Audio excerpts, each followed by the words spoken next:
Halo semua, balik lagi di channel Toraokun. Sebelum pembahasannya dimulai, silahkan klik tombol subscribe dan aktifkan lonceng notifikasinya supaya kalian gak ketinggalan info dan teori terbaru seputar One Piece. Buat kalian yang mau informasi tambahan soal SBS atau databook, kalian bisa follow Instagram Toraokun. Di sana admin akan memposting soal SBS, databook, dan berbagai teori singkat. Sekarang lanjut ke pembahasan. Pada saat ini, Luffy telah bertemu dengan Pangeran Loki yang sedang ditahan sedemikian rupa dengan rantai agar tidak berkeliaran bebas. Kita semua tahu alasan dibalik penahanan Loki karena dia telah menghabisi Raja Elbaf dan memakan buah iblis legendaris di negeri para raksasa itu. Loki dikenal sebagai orang yang telah menjerumuskan diri ke dalam kegelapan sehingga dia nekat melakukan aksinya tersebut. Hal paling menarik dari pertemuan Luffy dengan Loki adalah sang pangeran itu mengaku sebagai Dewa Matahari dan berniat untuk menghancurkan dunia. Seperti yang kita tahu, pengguna kekuatan Dewa Matahari yang sesungguhnya bukan Loki, melainkan Luffy, sebab si Tabi Jerami itu telah mengonsumsi buah iblis Hitonomi model Nika dan telah mencapai tahap awakening di Pulau Onigashima. Jadi, jika nanti Luffy dan Loki bertarung, maka itu menjadi ajang pembuktian siapa Dewa Matahari yang sesungguhnya. Luffy untuk sekarang ini memang belum tahu identitas asli dari kekuatan yang dia miliki, tapi jika dia berhasil mengalahkan Loki, maka orang-orang di Elbaf akan setuju bahwa Luffy benar-benar memiliki kekuatan Dewa Matahari Nika. Di sana, pertarungan pembuktiannya akan terjadi tidak hanya antara Luffy dan Loki saja untuk memastikan siapa Dewa Matahari, tapi ada pula Zoro dalam pembuktian hal lain. Bila kita ingat kembali, dalam Perang Wano ketika Zoro bertarung melawan King, sang pendekar pedang itu bilang bahwa dia akan menjadi Raja Neraka. Hal tersebut memang cocok untuk Zoro, karena dia telah mendapatkan pedang Enma. Berdasarkan mitologi Jepang, Enma dikenal sebagai penguasa alam kematian dari neraka. Selain itu, sebagai bentuk kesungguhan untuk menjadi Raja Neraka, Zoro bahkan menciptakan teknik dengan nama King of Hell. Namun di Elbaf ini, ternyata ada sosok lain yang diakui oleh banyak orang sebagai Raja Neraka. Seperti yang sudah pernah dibahas sebelumnya, Elbaf erat kaitannya dengan mitologi Nordik. Ada banyak referensi yang diambil dari mitologi itu, seperti nama Loki dan juga pohon Yggdrasil. Dalam mitologi Nordik, ada sosok Dewi yang dikenal sebagai penguasa alam Helheim atau penguasa dunia bawah. Dia adalah sosok bernama Hel. Karakter Hel ini juga ada di Pulau Elbaf, tapi tentu tidak persis sama dengan Hel dalam cerita mitologi Nordik. Jika dalam mitologi Nordik Hel adalah seorang dewi, maka di Elbaf ini dia adalah karakter laki-laki. Dia tinggal di suatu wilayah di negeri para raksasa itu. Pohon Yggdrasil yang sangat besar memiliki 9 alam atau 9 wilayah yang berbeda. Salah satunya adalah wilayah Helheim. Nah, dalam mitologi Nordik, Helheim dikenal sebagai tempat jiwa-jiwa yang mati secara tidak terhormat. Sedangkan di Elbaf ini, Helheim adalah wilayah penjara terbesar di Elbaf, tempat para kriminalis berbahaya dikumpulkan. Loki tidak dimasukkan ke sana karena dia adalah pengecualian, sehingga dia mendapatkan hukuman berbeda dengan diikat rantai di pohon Yggdrasil. Wilayah Helheim yang sangat keras dan menakutkan dikuasai oleh karakter bernama Hel di tempat itu. Dia adalah kepala penjara di sana dan hampir semua tahanan takut kepadanya, sama seperti Magellan yang ditakuti di penjara Impel Down. Hel terkenal sangat kejam, tanpa ampun, dan tidak mengenal kompromi. Dia juga memiliki kekuatan yang sangat besar dan juga menakutkan. Maka dari itu, Hel mendapat gelar Sang Raja Neraka. Semua raksasa di Elbaf termasuk Loki juga tahu tentang sosok Hel dan reputasinya.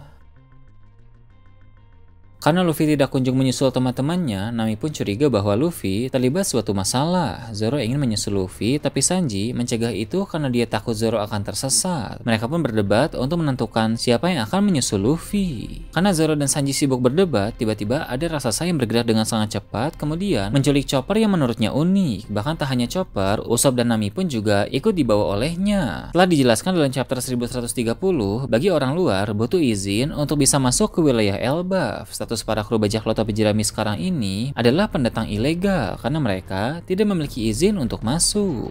Jadi, perbuatan raksasa yang menculik Chopper, Nami, dan Usopp ini terhitung tindakan hukum karena mereka merupakan pendatang ilegal. Tentu orang yang melanggar hukum di Elbaf harus dimasukkan ke dalam penjara, sehingga Chopper, Nami, dan Usopp pun akan dimasukkan ke dalam penjara di wilayah Helheim. Itulah mengapa akan ada momen di mana Zoro harus bertarung melawan Hel untuk membebaskan teman-temannya yang ditangkap itu. Pertarungan itu sangat unik unik karena akan menjadi momen pembuktian siapa Raja Neraka yang sesungguhnya. Zoro ingin menjadi Raja Neraka dan Hell sudah diakui sebagai Raja Neraka di Pulau Elbaf. Dalam pertarungan ini, Zoro harus mengeluarkan seluruh kekuatan yang dia miliki. Sebab Hell sebagai salah satu raksasa terkuat di sana pasti menguasai berbagai macam kemampuan. Dalam duel itu, Zoro harus mengeluarkan haki yang dia miliki secara besar-besaran agar menghasilkan serangan dengan daya hancur yang tinggi. Setelah melalui pertarungan yang sengit, tentu kita bisa menduga bahwa pada akhirnya nanti Zoro akan keluar sebagai pemenang. Duel mereka disaksikan oleh banyak orang, termasuk oleh para tahanan di wilayah penjara Helhei. Maka saat Hell tumbang, mereka semua pun akan sepakat bahwa Zoro adalah sang Raja Neraka yang sesungguhnya. Ketika Zoro mengalahkan Hell sang Raja Neraka di Elbaf, maka pedang Enma pun akan menjadi hitam permanen alias Kokuto. Di Wano Kuni, Tenguyama atau Sukiyaki memang menaruh harapan kepada Zoro bahwa Zoro akan membuat Enma menjadi hitam permanen. Hal tersebut pun benar-benar akan terwujud di arc Elbaf ini. Enma menjadi hitam permanen pada momen yang tepat. Seperti yang telah admin bahas tadi, nama Enma berasal dari penguasa alam kematian dan neraka dalam mitologi Jepang. Uniknya, pedang tersebut menjadi hitam permanen setelah Zoro berhasil mengalahkan Raja Neraka di Pulau Elbaf.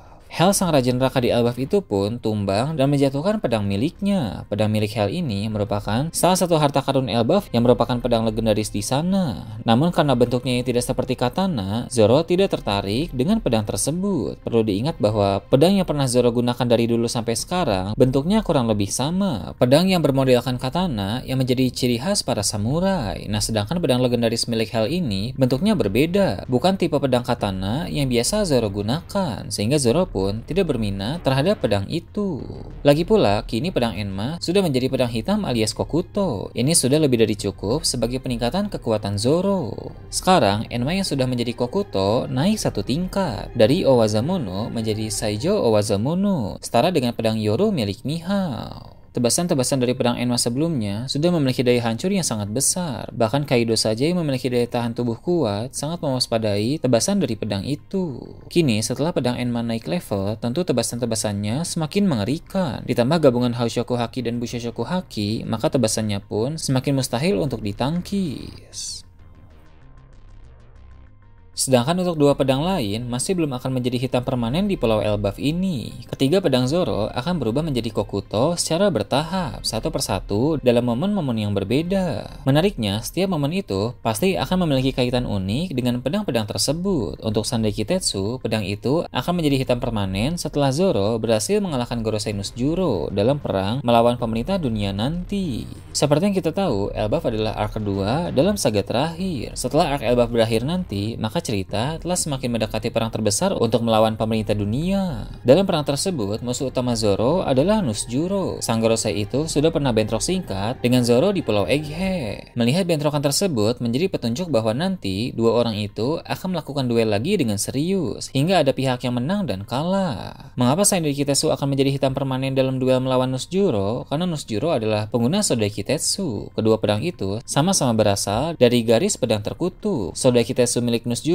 berasal dari generasi pertama, sedangkan Sandai Kitetsu milik Zoro berasal dari generasi ketiga. Dalam duel melawan Nusjuro, Zoro akan memaksimalkan kekuatan kutukan dari Sandai Kitetsu miliknya untuk menghadapi Sodai Kitetsu yang dimiliki oleh Nusjuro. Kedua pedang terkutuk itu pun akan saling beradu, dan pada akhirnya Zoro akan mampu memenangkan pertarungan itu, sehingga Sandai Kitetsu miliknya pun menjadi hitam permanen. Dalam pertarungan itu, Zoro juga mampu melawan kekuatan regenerasi Nusjuro, karena cepat atau lambat pasti akan terbongkar rahasia di balik kemampuan tersebut. Tidak ada kemampuan yang benar-benar tidak terkalahkan di dunia One Piece, karena semuanya pasti memiliki rahasia dan kelemahan masing-masing. Dengan pedang Sandai Kitetsu yang menjadi hitam permanen, maka Zoro pun telah memiliki dua pedang Kokuto.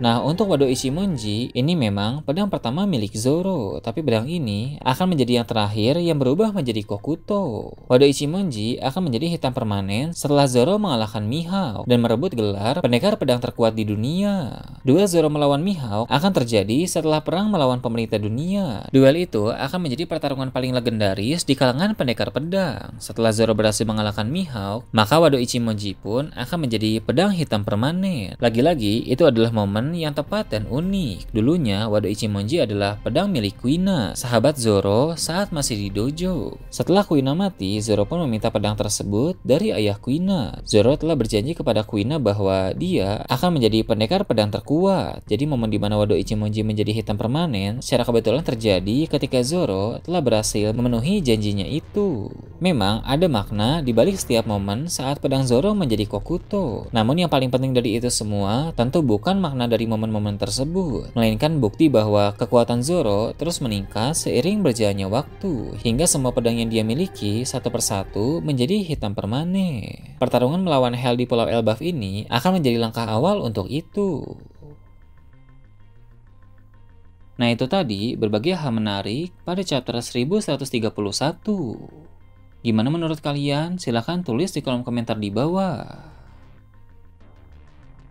Oke, segitu aja untuk pembahasan kali ini. Jangan lupa like, share, dan subscribe untuk video menarik selanjutnya. Gue Tora Okun, Shambles.